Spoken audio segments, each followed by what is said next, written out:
کبھی سوچا ہے کہ کراچی کی سڑکوں پر بریانی بیچنے والا لڑکا آج 1950 ملکوں میں 10 لاکھ سے زیادہ لوگوں کو پڑھا رہا ہو؟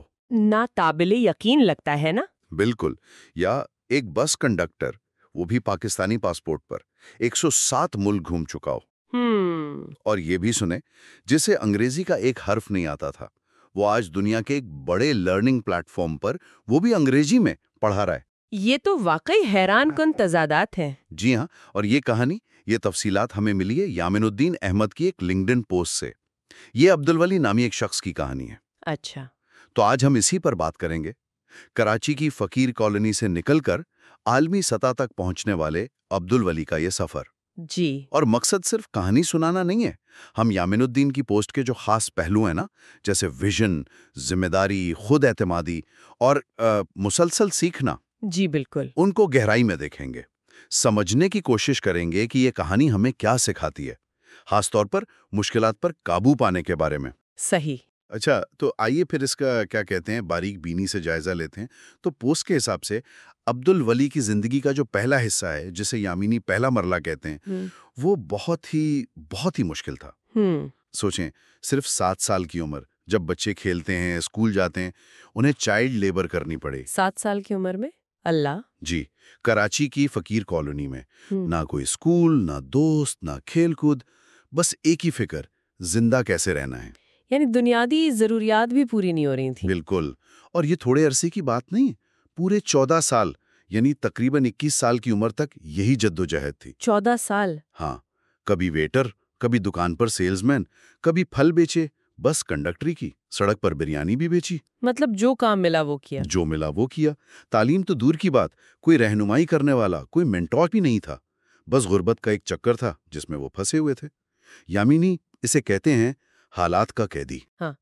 اور یامن الدین احمد، اسی لیے اسے کہتے ہیں اندھے پن میں محنت کرنا، لیبرنگ بلائنڈلی. اچھا. یہ بڑا اہم نکتہ ہے. مطلب محنت ہو رہی ہے، بہت سخت ہو رہی ہے، پر اس کی کوئی سمت نہیں، کوئی مقصد نہیں، کوئی منصوبہ نہیں. بس دن گزارنا ہے. بالکل، روز کی بقا کی جنگ. اور یہاں دلچسپ بات یہ ہے کہ دیکھیں، ایسے حالات میں انسان صرف اپنی کمزوریوں کا شکار نہیں ہوتا، وہ بڑے نظامی چیلنجز میں جکڑا ہوتا ہے.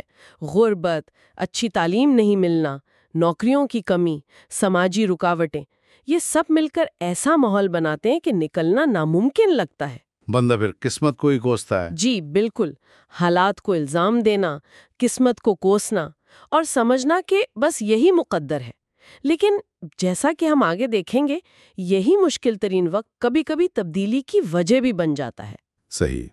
یہ پس منظر سمجھنا ضروری تھا. بالکل. اچھا، پھر آتا ہے کہانی میں ایک ٹویسٹ.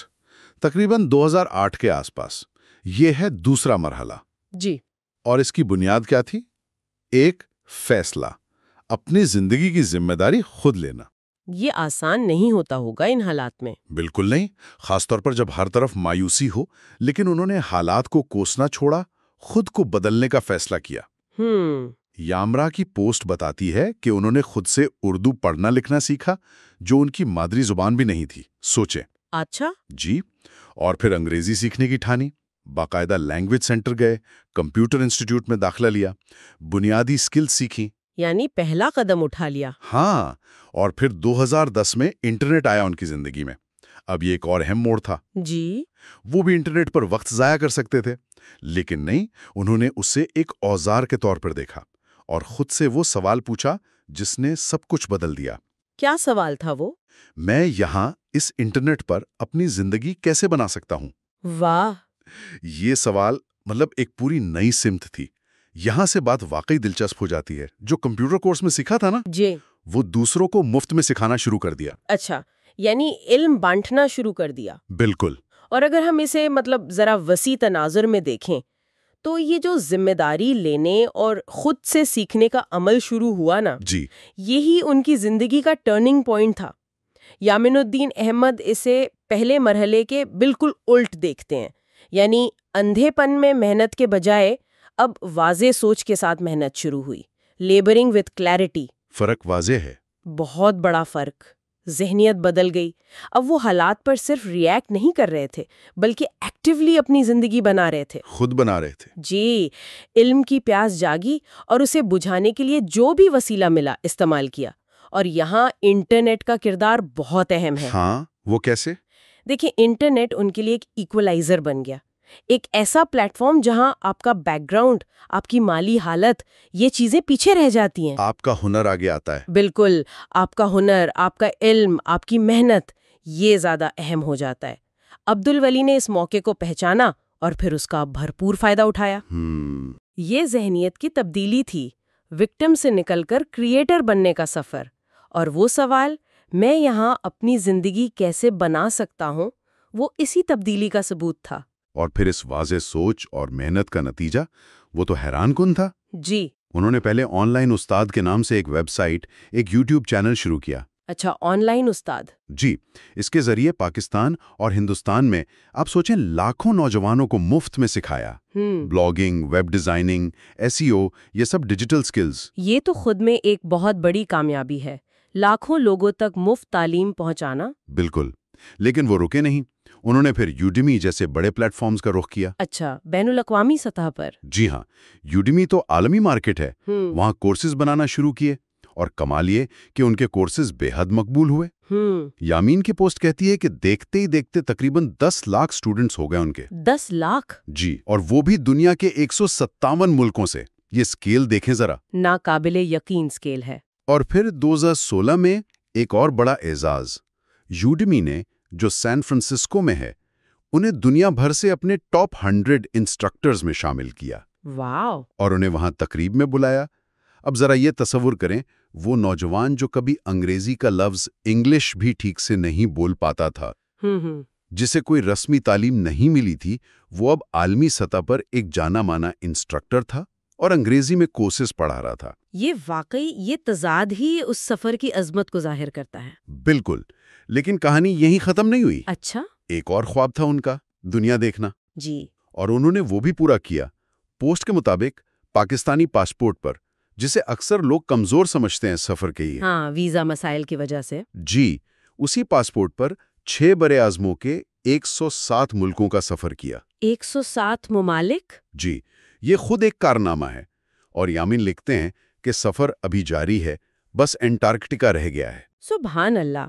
ان کامیابیوں کا اگر ہم اثر دیکھیں نا تو کئی باتیں سامنے آتی ہیں. جی. پہلی تو یہ کہ عبدالولی نے آن لائن پلیٹ فارمز کی طاقت کو کتنی اچھی طرح سمجھا اور استعمال کیا، صرف اپنی ترقی کے لیے نہیں بلکہ لاکھوں لوگوں تک علم پہنچانے کے لیے. ہاں، یہ صرف پیسے کمانے کی کہانی نہیں. بالکل نہیں، یہ علم بانٹنے کی، دوسروں کو بااختیار بنانے کی کہانی بھی ہے.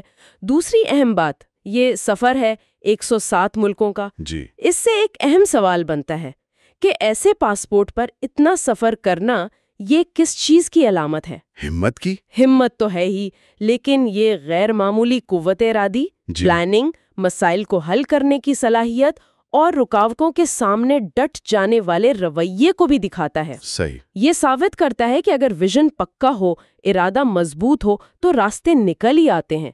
یہ یامین کے ویژن اور انتھک کوشش والے نکات سے جڑتا ہے. جی بالکل. یہ صرف دنیا گھومنا نہیں، یہ اپنی حدوں کو توڑنا بھی ہے. تو اس سب کا مطلب نچوڑ کیا ہے؟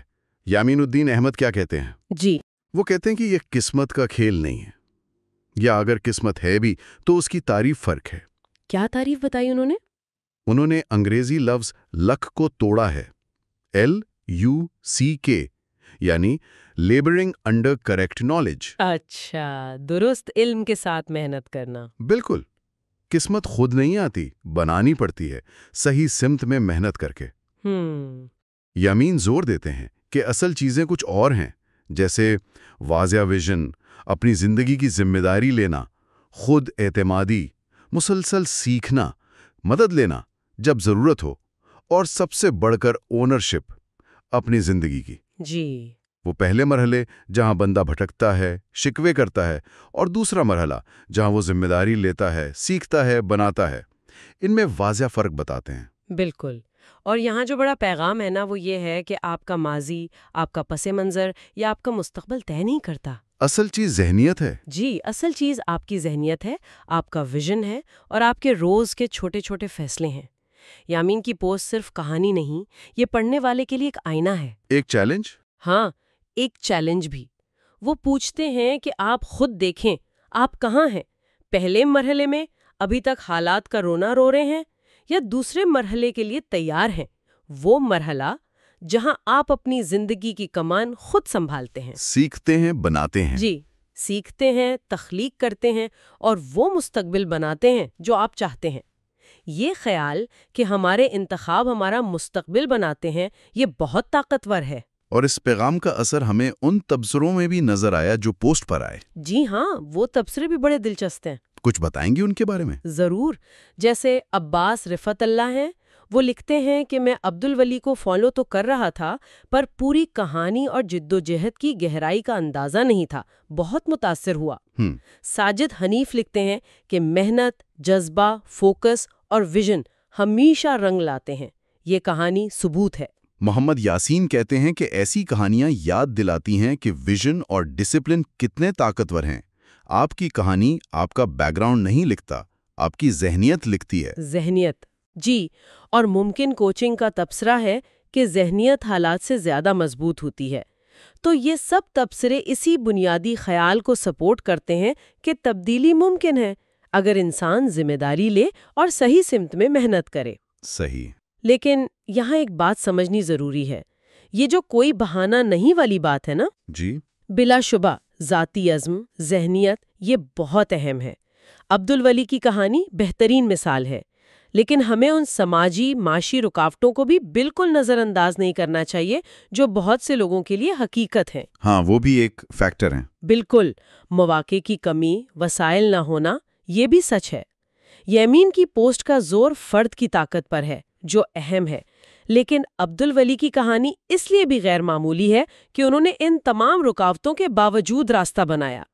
یہ ان کی اپنی ہمت اور تدبر تھا۔ بلا شبہ یہ واقعی ایک ناقابل فراموش داستان ہے، کراچی کی کچی آبادی سے نکل کر دنیا بھر میں پہچان بنانا۔ جی، عبدالولی کا سفر، جیسا یامین نے لکھا، یہ صرف ایک شخص کی کامیابی نہیں، یہ محنت، ویژن، خود اعتمادی اور انسانی جذبے کی جیت ہے۔ بالکل، اور شاید اس کہانی سے ایک اور سبق بھی ملتا ہے، وہ ہے لہر اثر یا ریپل ایفیکٹ۔ وہ کیسے؟ دیکھیں، عبدالولی نے صرف اپنی زندگی نہیں بدلی، آن لائن استاد اور یوڈمی کورسز سے انہوں نے لاکھوں دوسرے لوگوں کی زندگیوں پر بھی اثر ڈالا، علم اور ہنر کو آگے بڑھایا، لوگوں کو کمانے کے قابل بنایا۔ صحیح بات ہے۔ تو یہ دکھاتا ہے کہ جب ایک شخص خود کو بدلتا ہے، علم حاصل کرتا ہے اور پھر اسے بانٹتا ہے تو اس کا اثر کتنا بڑا ہو سکتا ہے، ایک فرد سے شروع ہو کر پورے معاشرے تک۔ اور یہ سفر جاری رہتا ہے۔ جی بالکل، جیسا پوسٹ میں بھی اشارہ ہے، علم حاصل کرنا اور پھیلانا یہ ایک مسلسل عمل ہے، سفر جاری ہے۔ اور یامین الدین احمد کے پوسٹ کے وہ آخری الفاظ، وہ بہت گہرے ہیں۔ Envision it, create it, realize it. 3 مرحلے۔ جی، پوری عمل کا خلاصہ۔ پہلا قدم، ویژن بناؤ، خواب دیکھو۔ دوسرا، اسے بنانا شروع کرو، پلان کرو، سیکھو، عمل کرو۔ اور تیسرا اور شاید سب سے مشکل، اسے حقیقت بناؤ، یعنی لگے رہو، مستقل مزاجی سے، مشکلات کا سامنا کرو، ناکامیوں سے سیکھو، اور تب تک ہمت نہ ہارو جب تک وہ ویژن سچ نہ ہو جائے۔ عبدالولی کی کہانی صرف ویژن بنانے کی نہیں، بلکہ اسے زمین پر اتارنے، اسے حقیقت بنانے کے لیے جو محنت، لچک اور عزم چاہیے، اس کی داستان ہے۔ صحیح۔ سوال یہی ہے کہ ہم میں سے کتنے صرف تصور کرتے ہیں اور کتنے اسے تخلیق کرنے اور پھر حقیقت بنانے کے مشکل سفر پر نکلتے ہیں۔